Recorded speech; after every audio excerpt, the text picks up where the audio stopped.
カエルを捕まえる。通りは深い川になっている。胸のあたりまで水が来る。小さなカエルを見つけた私は、そのカエルを捕まえようとする。カエルの柔らかい体を握りしめたが、その気持ち悪い感覚に驚く。クジラの尾びれの行進。クジラが子供を産むために川を登っていくというニュースが街を賑わせている。黒い大きな尾びれはとても立派なもので、その姿だけからでもとてつもない大きさのクジラたちが一斉に上流目指して進んでいると思われる。猫の声。物干しのところに白猫がうずくまっている。駆け寄ると猫は弱々しく悲しげな、そして機械のような声で、会えてよかった。と繰り返して言うのだ。その初めて聞いた猫の声がとても哀れで、私は胸がいっぱいになる。追われる。誰かに追われている。それは組織のようなものだ。そこの小さな洋服店には今は引退した老師がいて、追われている私をかくまってくれる。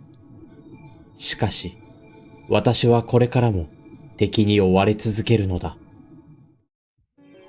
下着店。坂の上のビデオショップの前に下着店がある。段ボールに山積みにされた下着たちは、綿のパンツ5枚で500円。店の横に回ると、段ボールにはドーベルマンのように大きな猫が入って売られている。私の死ぬ日。私はあと2、3日後に死んでしまうことに決まった。これは運命だ。死ぬ日は26日。今からやめたいと思っても、もうダメだ。私の手を握る。そして車は老木の中をくり抜いたような一軒の家へ着く。亡くなったひいおばあちゃんが出てきて、よく来てくれたね、と言って私の手を握った。彼は希望。山門を守っていたアと運の前に赤鬼が居座る。二人の間から太郎という男の子が生まれた。彼は赤鬼の隙を見て山門の前に渦巻く時間の流れに飛び込んで逃げた。彼は希望だ。むにゅむにゅとしたもの。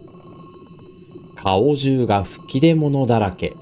鼻のてっぺんからも分子構造モデルのような形のむにゅむにゅが出てきた。とても気持ち悪い。洗面所の窓へ捨てに行く。外に出して窓を閉め、むにゅむにゅがどこへ飛んでいくのかしばらく見ていた。有名人になってしまった自分。歌を歌う人たちのポスター。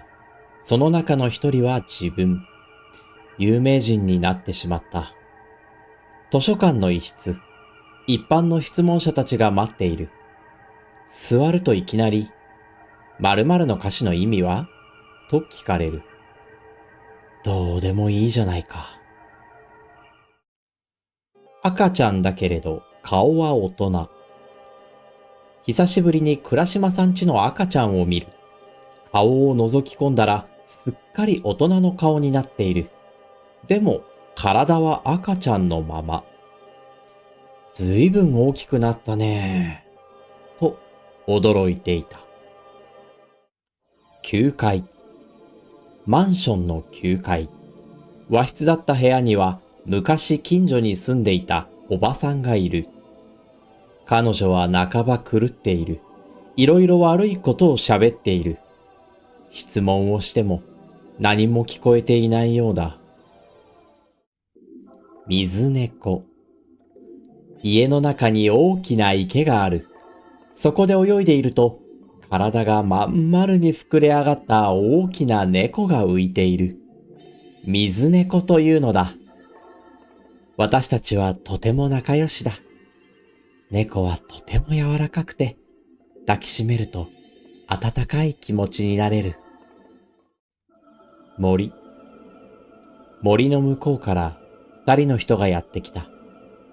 彼は彼女と抱き合う。二人は一緒に死ぬ約束をしてしまったのだ。彼はもうそのことについて後悔している。しかし、どうしようもない定めでこうなってしまったのだ。うさぎの内臓。うさぎの内臓がいくつか置かれている。これは大変美味しいのだと誰かが言う。私はうさぎが毛を剥がれて解体されるシーンを思う。不思議と生々しくなく、血の一滴すらこぼれない情景。音のない演奏会。役者の出ない芝居。奇妙な人。人工の四角い池の周りに蛇の体と人間の頭を持った奇妙な人たちがいる。彼らは中世の貴族のように羽飾りの帽子をかぶり、織物の道着を着て大きな杯を持っている。私はその奇妙な人の細長い体に大きな石を乗せて動けなくしてしまう。本を埋める。本を埋める。深く深く掘った地面の中に。子供たちの教育のためにそうするのだ。唇に紅を塗る。誰かの唇に私が赤い紅を紅筆で塗ってあげている。私はただ懸命に紅をその人の唇に塗っている。もっと濃く塗らなければ取れてしまうからダメだ。私はその声にもっと丁寧に厚く紅を塗りつぶしていく。蕎麦の失敗。台所で蕎麦を茹でている。台所の窓から日が差し込み、まな板の上に散らばった青いネギのみじん切りを照らしている。別の鍋のかつおだしに味付けをするが、濃くなりすぎて失敗。鍋の出汁を薄めて作り直すべきか、悩む。亀。自分の席に着くと小さな亀がいる。ところどころ甲羅が割れており、どこかに落ちたみたいだ。私は入れ物を探して、そこへ亀を入れて飼うことにした。でも、この先ずっとこの亀を飼い続けられるかが心配だ。白い線香。居間のテーブルの上には箱が置かれている。亡くなった人の形見なのだ。私はその人を思っている。すると急に開け放った窓から白い線香が飛んできて母の目の前で炸裂した。きっとその光は亡くなった人の魂だろう。女の子の背中。銀行の玄関先に屋根のある8畳ほどのスペースがある。そこに布団を敷いて私は眠っている。背中にパウダーをつけた小さな裸の女の子が背をこちらに向け、外の光を受けている。背骨や肩甲骨がくっきりと浮かんでいる。猫を預かる。預かっていた猫が3階の部屋に帰っていった。すると、何者かが猫を透明にしてしまった。少し残った体が薄い半月のように残って見えるだけだ。落下した少年。少年の乗った車が走る。斜面に向かって落下。私はそれを見ていた。先ほどの少年はむごたらしく血を流して死んでいる。不思議に怖いとは思わなかった。日常の景色を見るように自然にその惨状を見ていた。濡れた老人と洗面器。外の狭い物干し台に小太りの老人が立っている。雨がひどく降っている。老人を椅子に座らせ、泥だらけの裸足の足を拭き、女の子に水を入れた洗面器を持ってくるように言いつける。その洗面器の乳白色が嫌に目につく。赤いホテル。ホテル中が赤く塗られている。正面にロビー、左手に客室へと続く廊下。また、廊下の天井の隅には定規が取り付けられている。定規も赤く塗られており、その目盛りが部屋ごとについている。子供の名前を載せて、定規の上を走る。雨の降る部屋。雨の音が激しい。部屋の中のテレビの下から雨が降っており、座卓を濡らして床下へ流れている。慌てるがどうしようもない。天井の方にも黒い空間があるようだ。そのうち部屋全体が縮まってきた気がしてきた。温泉旅館とフィルム見物。古い温泉旅館に来た。大勢の人々がそこへ集い、何かのフィルムを見ている。これは義務である。私もその人々の中に混じり、大広間に映し出されるフィルムを見ている。同級生の陽子ちゃんが、後ろに金髪の人がいる、と私に耳打ちする。顔の皮膚の再生。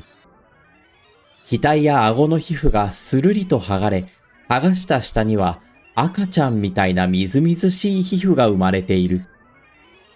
頬の皮膚も剥がそうとするが、ここはうまく剥がれない。次なる王。たくさんの人々が並んでいる。私は階段の上からその光景を見ている。黒い羽飾りを裸の体につけた人が人々の列の中を進んでくる。この前死んだ人に代わって次なる王となる人だ。静かに進み、階段を上がってくる。子供。布団を敷いた自分の部屋。小さな子供の女の子もいる。赤ん坊がやっと人型の形に育ったような体つきの女の子だ。裸ででんぐり返りしている。私たちはこの子供をどこからか連れてきたのだが、もう私はこの子供のことが邪魔になっている。ハワイのプール部屋。もう一人の女性の部屋を訪ねると、まるでプールのように水で溢れている。ボタンを押すと、スルスルと水が退き、すぐ乾燥する仕組み。驚いている私に、ハワイは乾燥しているから、こんなことをしても平気なのだ。と、彼女が言う。米粒。茶碗をレンジから取り出すと、米粒がレンジの受け皿の下の方に飛び散っている。私はその米粒を箸で一粒一粒取り食べていく。真っ暗な電子レンジの中に白く浮き上がった米粒が長い箸で一粒ずつ取り除かれていく様が目に焼き付く。孤独。私はどこか遠くからやってきた。しかも随分疲れている。どうして誰も待っていてくれなかったのだろう。私はここでも一人きりなのだ。私のいる場所はない。そしてこれから行く場所にも。追跡。大男二人がレストランに入っていくのを盗み撮りする。私は極秘命令を受けて証拠写真を撮りに来たのだ。まるで映画のセットのような街角を走り逃げ、フィルムを秘密の場所に隠し、金で雇った男に追っ手の追跡の時間稼ぎを頼む。ぶどう酒を盗み飲みする。男の子がぶどう酒とソーセージを食べている。私にもぶどう酒をくれと言うと無料でくれた。ここではうまく料理長の目をごまかしてぶどう酒を盗み飲みするならわし。目覚まし時計が鳴っていた。目覚まし時計を止めたのに鳴りやまない。じりじりじりじりうるさい。時計を開けて乾電池を取り出すがまだ鳴っている。床に叩きつけて壊そうかと思って、ふとお母さんの顔がよぎった。